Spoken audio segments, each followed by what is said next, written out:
যেহেতু হাসিনা ভারতে আশ্রয় নিয়েছে, সেহেতু এখন বাংলাদেশ সরকারকে একটু চাপে ফেলার জন্য, সেই কবে হয়তো কেউ গিয়েছিল, তাদের আত্মীয় স্বজনরা বা ছেলেমেয়েরা কেউ ছিল, তাদেরকে ধরে এখন আবার এখানে ঢুকিয়ে দেওয়া। এতদিন এইগুলো তারা করে নাই।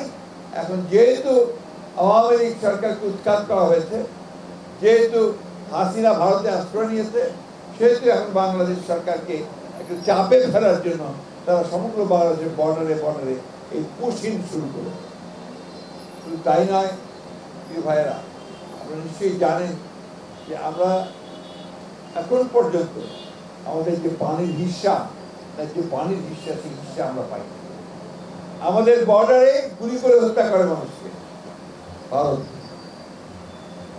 এই যে ভয়াবহ একটা অবস্থা, এই অবস্থা থেকে আমরা বের হয়ে আসছি। এখন আমাদের সামনে আমরা আশা করছি আল্লাহর হুকুমে লন্ডনে যে মিটিংটা হয়েছে, এই মিটিংয়ে আপনার প্রধান উপদেষ্টার সঙ্গে আমাদের নেতা জনাব তারেক রহমান সাহেবের যে আলোচনা হয়েছে, সেই আলোচনাতে একটা নির্বাচনের তারিখ আপনার ঠিক হয়েছে, যে সময় তারিখ হবো না, সময় ঠিক হয়েছে যে ফেব্রুয়ারি মাসে আপনার নির্বাচনটা হবে।